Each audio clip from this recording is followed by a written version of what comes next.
Kwento ng pagta-trader, paghihiganti, at hustisya. Kwento ito ni Maya at ng kanyang amo na si Sofia. Pakinggan niyo kung paano binaliktad ni Maya ang mundo ng taong nanakit sa kanya. Ako si Maya. 3 taon akong naging personal assistant at yaya ng mga anak ni Sofia, isang sikat na socialite.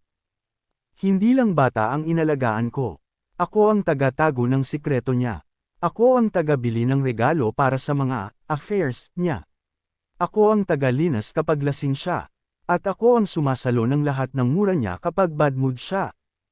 Tinitiis ko lahat dahil kailangan ko ng pera para sa operasyon ng kapatid ko. Sabi niya, Maya, pamilya na ang turing ko sa'yo. Pero sa harap ng mga kaibigan niya, tawag niya sa akin, muchacha.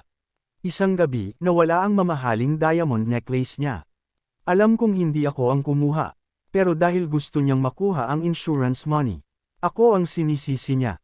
Pinahiya niya ako sa harap ng lahat. Ipinakulong, at pinost pa sa social media na magnanakaw daw ako. Dahil doon, hindi ko naibigay ang pera para sa kapatid ko. Namatay siya habang nasa loob ako ng selda. At doon, namatay ang dating Maya na mabait. Ipinanganak ang bagong Maya na handang lumaban. Pagkalipas ng 1 taon, nakalaya ako dahil walang ebidensya. Pero hindi nila alam, may hawak akong alas. Noong nagtatrabaho pa ako, hawak ko ang laptop at accounts niya. Natuklasan ko na ang yaman nila ay galing sa illegal na negosyo at money laundering ng asawa niya. Ginamit ko ang lahat ng impormasyon. Nakipag-ugnayan ako sa mga journalist at authorities. Unti-unti, binakbak ko ang pundasyon ng mansyon nila. Dumating ang araw ng ika-10 wedding anniversary nila. Isang engranding, white party, na puno ng mga elite at sikat na tao. Pumasok ako, hindi naka-uniforme, kundi naka-all red gown. Habang nagpapakitang gilas si Sofia sa stage, biglang nag-play sa malaking screen ang lahat. Mga ebidensya ng insurance fraud.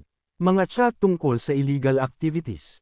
Lahat ng baho nila, lumabas sa harap ng lahat.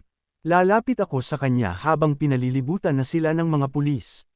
Titingnan ko siya sa mata at sasabihin, sabi mo Sofia, pamilya ang turing mo sa akin di ba?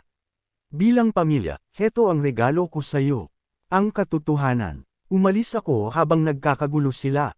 Ngayon, ako na ang may-ari ng agency na nagpapadala ng staff sa mga katulad niya.